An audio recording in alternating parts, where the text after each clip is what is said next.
Hello there, this is the sixth edition from News Central Television, come to you live from our Abuja studios. I'm Neota Egbe, and here are top stories at this hour. INEC seeks $873 billion as National Assembly holds joint defense session. Outrage as security agents reportedly attempt to arrest former Kaduna State Governor Nasir El-Rufai. Cyclone Gazani leaves at least 35 dead in Madagascar. We do apologize for starting this bulletin a bit behind schedule, but let's get into it right now. Reactions have continued to trail the amendment of Clause 60 of the Electoral Act, currently being amended ahead of the 2027 general elections, following widespread condemnation of the Senate's initial attempts to omit electronic and real-time transmission of election results. Many Nigerians say that there's still much to be desired as the bill moves to the conference and harmonization phase. News Central Sagir Ibrahim spoke with Nigerians on the streets and experts to put together this report. Electronic transmission of the result fails as a result of communication failure. The Form EC8A shall in such a case be the primary source of collation and declaration of results. The last is yet to be heard from the recent amendment of the Electoral Act, the contentious Clause 60, Section 3, which provides for the means of collating election results, has caused a stir in the streets of Abuja.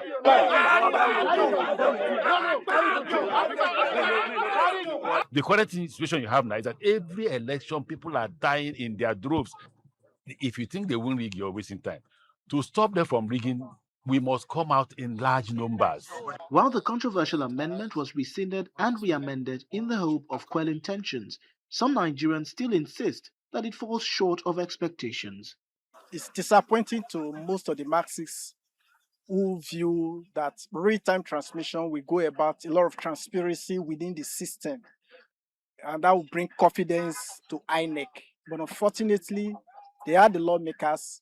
They have decided, for some reasons best known to them, to exclude the real time from transmission of results. They have to perfect it and make it reasonable that as the election is being concluded in the polling unit, it should be, transparent holistically. If the Senate have agreed that there's going to be transmission of results, that is fine. But the result has to be transmitted immediately the voters are voted. The kind of network we have in Nigeria, we have more of an epileptic kind of network. Do we have the network to be able to do all that transmission? The debate continues to dominate public discourse. It's not enough. What Nigerians are requesting, not demanding for, right, is that there should be real-time transmission. Why should we invest ₦1 trillion in INEC and we don't have network everywhere? What they've done in the last 72 hours is another sham. The current people today that are sabotaging our democracy in the Senate were the main beneficiary of it. Many of them wouldn't have any way into the National Assembly if not for that electronic transmission of results in real time that happened. That's why today we saw people, unpopular persons, and they came to National Assembly. However, the question remains, can election results be collated and transmitted in real time? A woman in the most remote village in Lantan, where I come from, is able to make transaction with POS. Why then should we have a whole country's election processes being truncated simply because in another place there is no network? We have between now and February 2027, everything that is needed to be done to correct that. We have the opportunity and we should go out to do it. If you upload and there is no network, what will happen is that the result will now be hanging on the air. So the moment those presiding officers, they come to a place where there's network coverage, automatically it will upload in the INEC server. The overall implication of all this they are doing is to make sure that the margin of voter apathy is widened. With the 24-man Conference and Harmonization Committee now set up by both the Senate and the House of Representatives, Nigerians now watch with keen interest to see where the pendulum swings with regards to strengthening Nigeria's democracy and ensuring a credible election come 2027. In Abuja for News Central, Sagir Ibrahim. Welcome back. I'm being joined by Kenneth Eze, Lead Director, Speak Out Africa Initiative here in the studio. Kenneth, we saw you in that report put together by my colleague Sagir, and you were quite, how do you say now, very fervent about it. But what's with the hue and cry? The Senate has rescinded itself and started something. What's going on? Actually, of course, you can see that the entire Nigerians are speaking in the same direction. And that is that what the Senate have done is a sabotage of the democracy. That they themselves are the direct and the main beneficiary. And Nigerians were very particular, very specific in what we want because of the past experience that we had in 2023 election, to be specific. Okay. And that request is real-time transmission of election results. So I do know that in 2023, real-time transmission was part of INEC's recommendation, their own guidelines. Yes. And the law allowed them to set their own guidelines. Now, as the idea was that guideline that INEC had put together for itself, make it into a law. And now the Senate or the National Assembly appears to be wavering back and forth whether to go ahead with this or not. It's the Senate, not the National Assembly. Okay, the Senate. Yeah. The Senate seems to be going back, and then they've corrected themselves or partially corrected themselves. But yet there is still that belief that they've not done all that they need to do. What exactly are you and other Nigerians asking for as regards to the electoral bill? Very simple. What Nigerians are asking for is that there should be electronic transmission of results in real time, which means it should happen immediately after election has been casted, votes has been casted, counted, declared, announced, then party agents signed at the polling unit. Party agents signed, then the next thing, the real time day, that it should be uploaded at the polling unit, not any other place after the polling unit, which will now be, we are going back again to where we came from. Which didn't work. So the real time is that it should happen at that polling unit in the presence of the party agent, in the presence of those who are there, Nigerians. So you're not concerned about the issues of network, the issues of some communities, you can't even make a phone call in those communities. You're not concerned about Of course, we know that is just a flimsy excuse. Is a tactical way to actually divert Nigerian attention. So, but we are wiser. Now, when you talk about network, you've seen, that's why I said Nigeria are speaking the same line. You see people saying, so is there any village today that you don't have POS? Don't we have up to 1 year for this preparation? Let's assume what they are saying is true. Have you also forgotten that there was a committee that was set up that included NCC, Nigeria Communication Commission, INEC, National Assembly, during the last previous administration on this same matter? And that argument was flopped because ICC came up and NCC came up and guaranteed that there's no problem in terms of network. Also, what are we talking about? How many kilobytes? What are we talking about here? We are saying that this election should not leave the polling units. It should happen. Right? That is only where people can be able to trust the process. The moment you allow a presiding officer to leave the polling unit, to do whatever he will do any other place, aside where the vote was casted, you have rubbished the entire process. And so the issue about network is the Senate is just playing on the intelligence of Nigerians. And that is why we are calling and asking that Nigerians, the committee, the Harmonization Committee, should adopt the House of Representatives version. Because the House of Representatives, as it is today, are the people that seems to be in the same line with the Nigerians. And they say that real-time transmission of results. And so that's why we're asking Nigerians to redirect their attention now to that 24-man committee that makes up, now it is not left for them either to do the bidding of the so-called power that be or to be on the side of Nigerians. Of course, these people are the main beneficiary of what they're talking about. And many of them would have not found their way in the National Assembly in the first place, if not for that electoral transition. And before I close, let me remind Nigerians that the 2023 election did not record any hitches in the transmission of result electronically, except that of the president that was humanly interfered with. You say you alleging human interference? No, it was human interference. Glitch. The new political lexicon. The glitch that happened was not any lack of network. To our best of us, it was a glitch. It was humanly interfered. A humanly induced glitch. Now, you will remember that Other elections were electronically transmitted. The National Assembly. That was why I said that these same people here that are sabotaging the democracy now were the beneficiary of this same thing we're talking about today. So it's like they just forgot yesterday, simply because they are there, just for you. But Nigerians are going to pay them in their coins. We will go back, and when the election comes, we know those who are with us. Thank you so much. Kenneth Eze is the lead director, Speak Out Africa Initiative. Thank you so much for coming in this. You're welcome. Thank you, Nigerians. We'll take a quick break, and when we return, we're going to be having another guest looking at this matter of the Electoral Act and what the National Assembly is doing about it. Do stay on with us. Staying with election matters, the Senate and House of Representatives Committees on Electoral Matters held a joint budget defense session with the Independent National Electoral Commission on its 2026 budget today. In attendance were chairmen and members of both committees, alongside INEC Chairman Professor Joash Amupitan, Senior Advocate of Nigeria. Documents indicate the Commission is requesting approximately 873 billion naira for the 2027 general elections. Now, Nigeria's path to 2027 is paved with a record-breaking 873 billion naira strategic budget driven by high inflation and new legal mandates. This is INEC's largest pre-election investment in history. Now, the strategy is massive. 35% goes to upgrading 200,000 BVAS units, while 25% funds governorship polls in Ekiti, Osun, and Anambra. To expand the franchise, INEC aims to register 10 million new voters by March and revamp local logistics to beat rising transport costs. To fight inflation, the Commission is front-loading procurement using the Consolidated Revenue Fund. With the 2027 template dropping in September, INEC is moving clearly to ensure a secure, tech-driven future for Nigeria's democracy.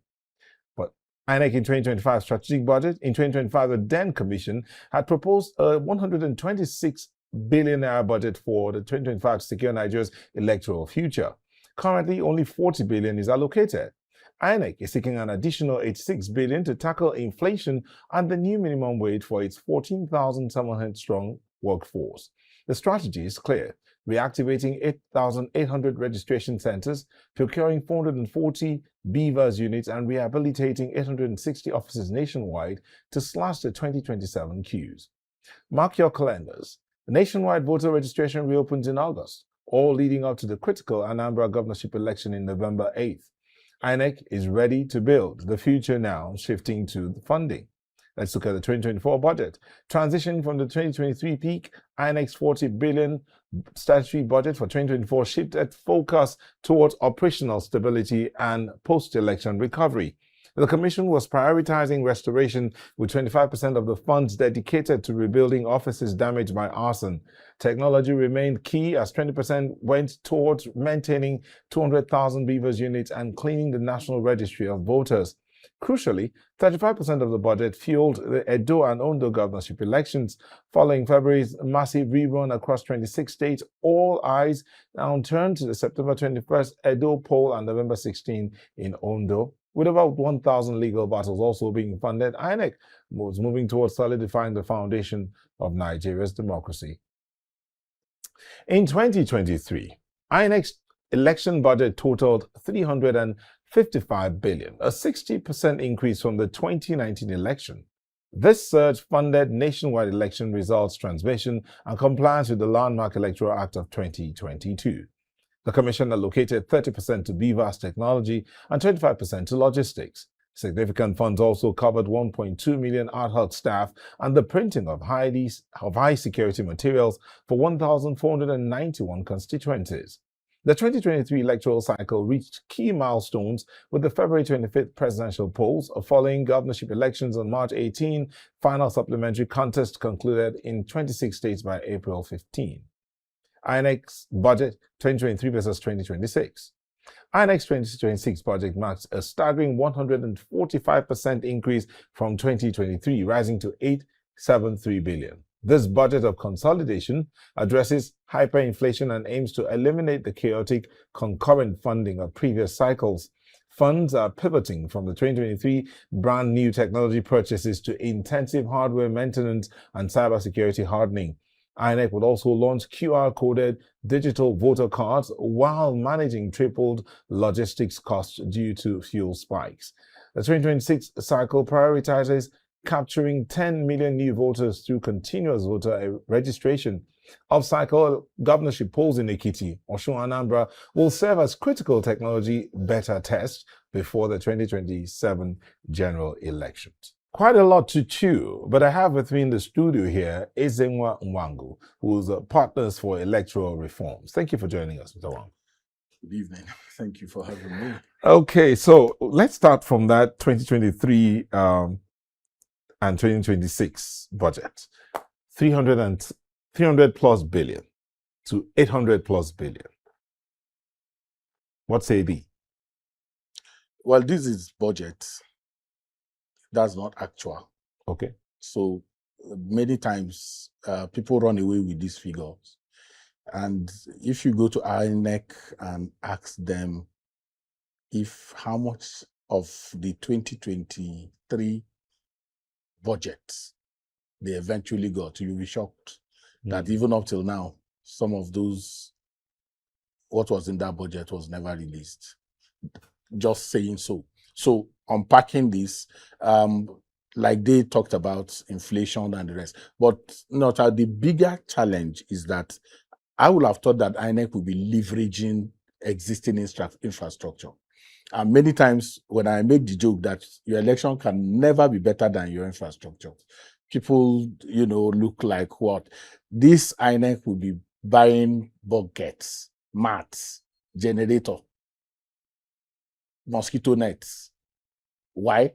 Because, for instance, at the RAC centers, where the ad hoc staff, 1 million and above ad hoc staff, will be quartered to participate in this election, you have to provide those facilities because the places where they are going to be quartered do not have those facilities. If they did have them, there would not be any need. You wouldn't need all of that. So INEC actually becomes government that does almost everything, including, creating access for people living with disabilities, providing whatever for braille ballots, all of those things. This has to happen every 4 years. So, and then you look at the inflationary trend between the 2023 and 2026, you know that it is astronomically unbelievable how much things have changed. And now, if you look at that budget, when you mentioned that 80-something billion, there are 3 other off-cycle elections embedded in it. So you have 3 governorship elections. So it's not just all about change. It's not just about 2027. Now, people, because in the next few days, we hear, INEC with all the money given to them. You now have to unpack it and say, how much is going for conduct of elections? How much is going... But Mr. Wangu, the fact that every 4 years, INEC has to buy buckets, mats, and all of that for their ad hoc staff, every 4 years. So is it that there's no sense of accountability that at the end of this election cycles, those things are preserved for the next cycle of elections? You know how these things work here. Many times, these buckets, naturally, even if you have 100, you'll be able to get 60. But because we're running out of time, let's look at the electoral amendment that some of us, or many Nigerians rather, thought that with the amendment of the Electoral Act, some of these costs will be reduced or practically done away with. So things like if they had gone with the recommendations that you and some of your colleagues put forward to them, some of these manual way of doing things would have been taken care of. And then that cost would have come down. That's what many Nigerians thought. Our election is broadly manual. It's broadly manual. You can't take away paper trail. We are not doing electronic voting. So you still will go accredit. After accreditation, you get a ballot paper and you turn print on it, and then you manually put it in. But you know that in that the recommendations that were made to the National Assembly for amendment of the 2022 Electoral Act, one of the things there was voters cards. So the cost of printing this is voters cards, a hard copy, would have been done away with. But it's not. But they didn't accept it. As of today, the law is that you are going to vote manually. you'll be accredited, you vote manually. The votes will be sorted manually. They will be counted manually, and then they will be announced manually, and they will be imputed into a form EC8A manually, and handed to security manually, handed to party agents manually before you then do upload. So if you don't break down this process, a lot of people think that once you vote, your vote immediately is electronically transmitted into the IREF. That's not the way it works. It's still the same process where you have to go through the bimodal, because it runs hand in hand. And many Nigerians who talk e-transmission do not understand that these processes will have to still, take place. So it does not take away, it does not reduce costs in the way you are trying to understand it, because you still buy inks, you still buy paper, you still do all the things that biros, whatever, those, real procurement issues will still be there. If you eliminate them completely, then you have to do e-voting.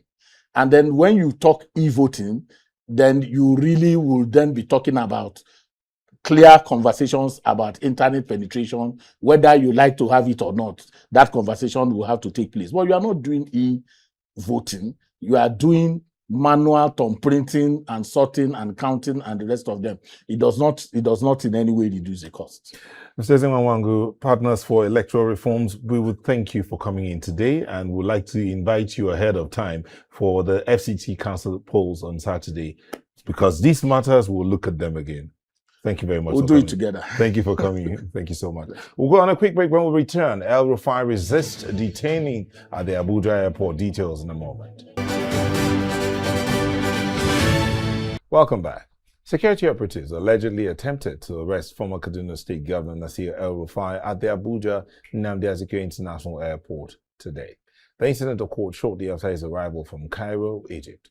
El-Rufai's media aide, Muyiwa Adeke, reports that the former governor refused to comply without a formal invitation. During the confrontation, security personnel allegedly snatched El-Rufai's international passport from an aide. Neither the Nigerian Immigration Service nor the Federal Airport Authority has officially commented on this. El-Rufai's legal team condemns the move as executive overreach and a violation of his constitutional right.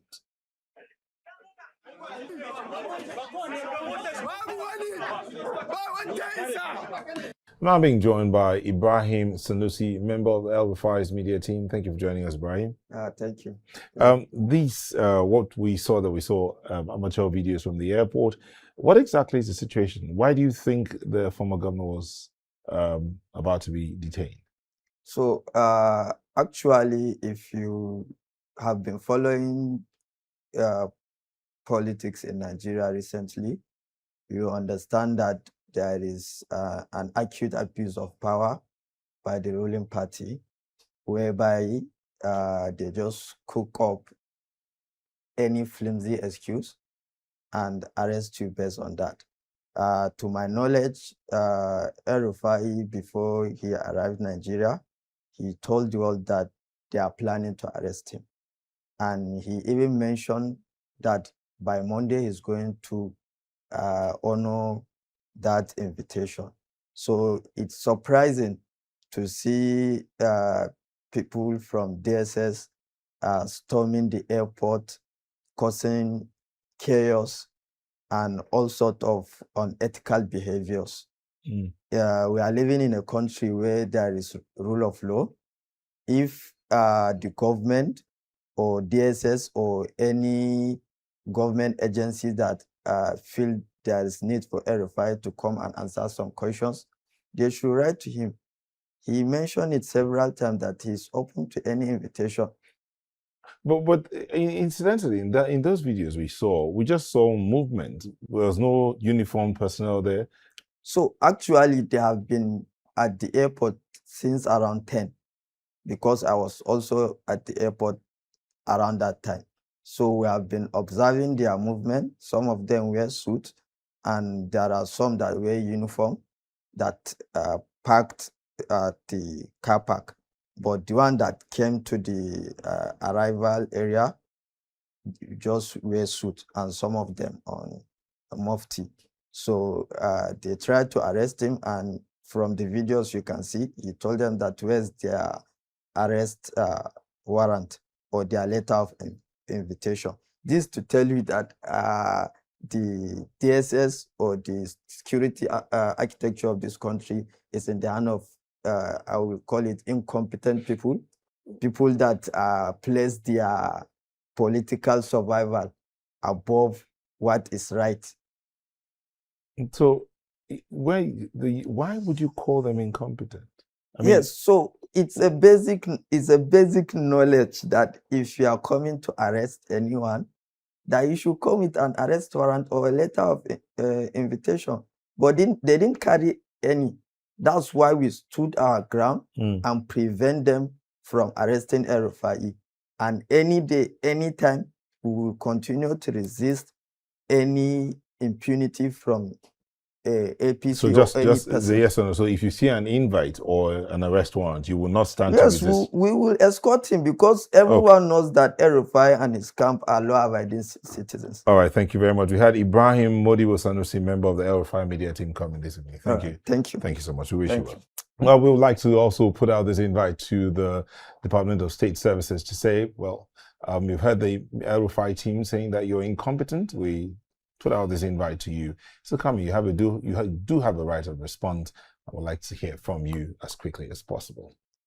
Well, the Savannah Center for Diplomacy, Democracy and Development has called on the National Security Advisor to review the National Security Strategy document to guide all citizens in addressing their concerns on insecurity.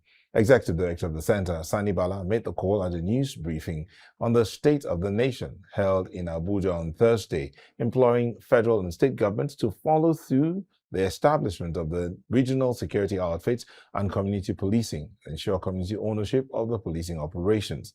He emphasized the need for National Orientation Agency and the Inter-Religious Peace Committee to carry out vigorous advocacy against insurgency, religious intolerance, banditry, and terrorist activities. The level of insecurity in this country is pervasive. It's throughout the country. It used to be some parts of the country, but now it has engulfed the whole country. And I think everybody has to put his hand and heart on deck.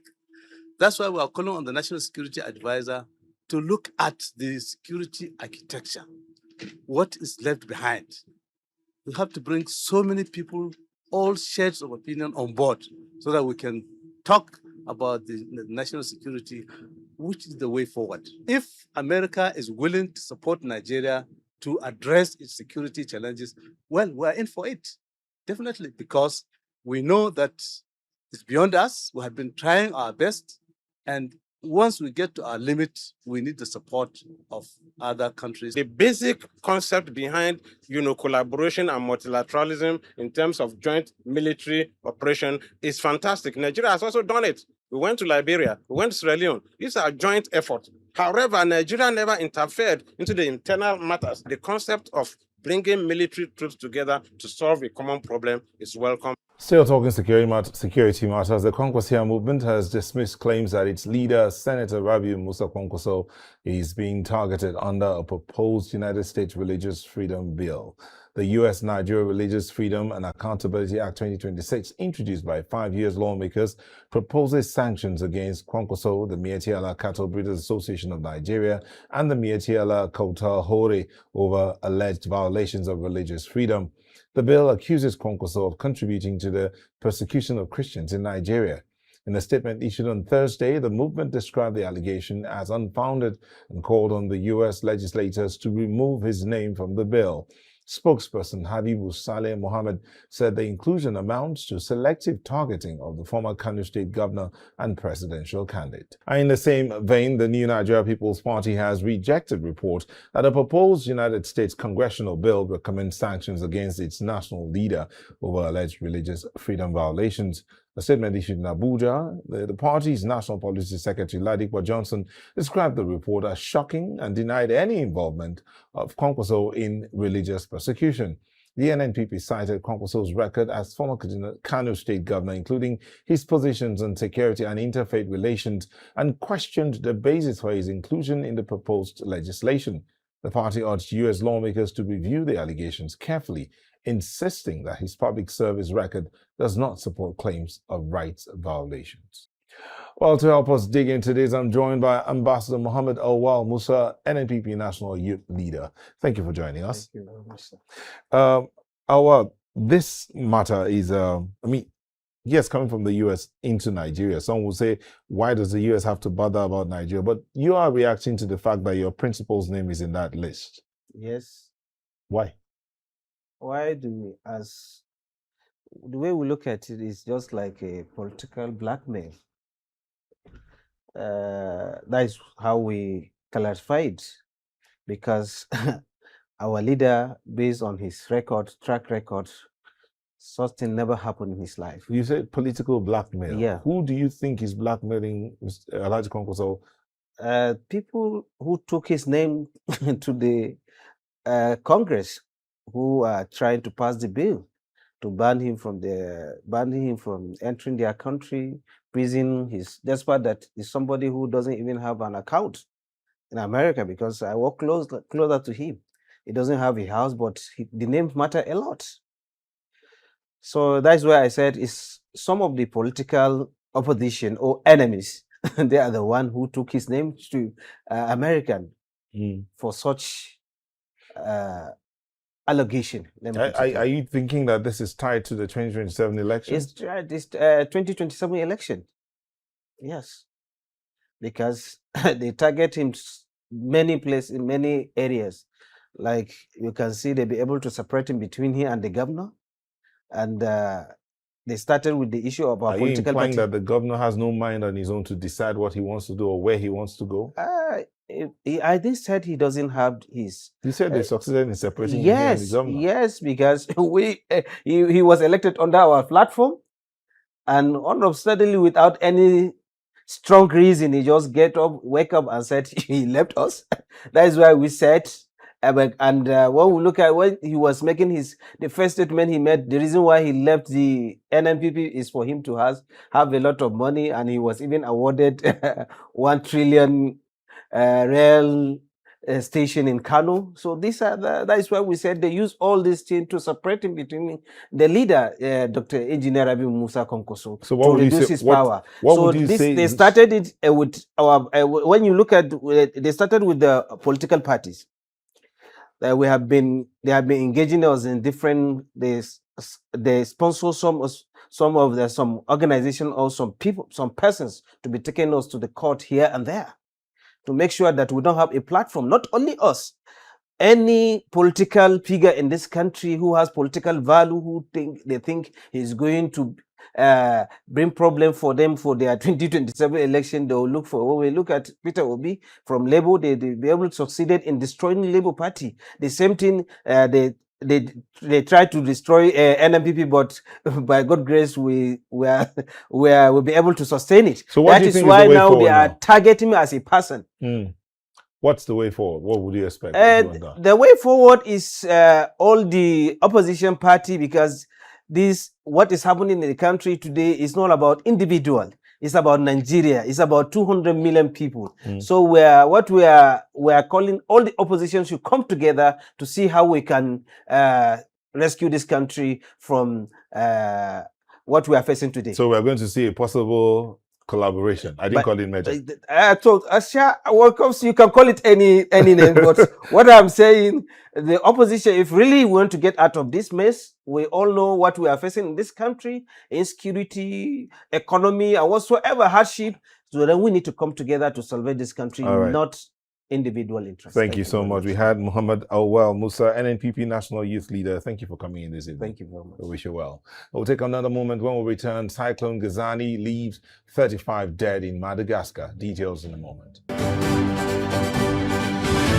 The news continues in East Africa, where a cyclone packing violent winds has killed at least 35 people and caused devastation in Madagascar's second largest city. The Indian Ocean Island Disaster Authority has reported this on Thursday, releasing an updated toll. Cyclone Gazani made landfall on Tuesday, slamming into the eastern coastal city of Taomasina with winds reaching 250 kilometers per hour. The National Office for Risk and Disaster Management on Thursday said it had recorded 35 deaths, while 6 people remained missing and at least 374 injured. More than 8,800 people are already displaced.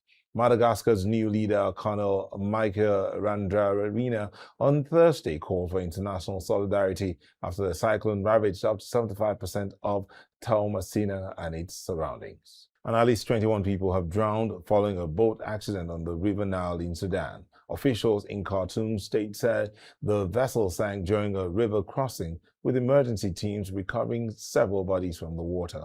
Search efforts are ongoing for possible survivors, while preliminary reports suggest overcrowding and safety lapses may have contributed to the tragedy. Authorities say investigations are underway to determine the exact cause of the sinking and prevent a recurrence. 6 Republican lawmakers in the U.S. House of Representatives have joined Democrats in voting against Donald Trump's tariffs on Canadian goods in a rare bipartisan challenge to the president's trade policy. The House passed a resolution seeking to overturn the tariffs by a narrow 219 to 211 margin, exposing divisions within the Republican Party over trade and executive authority.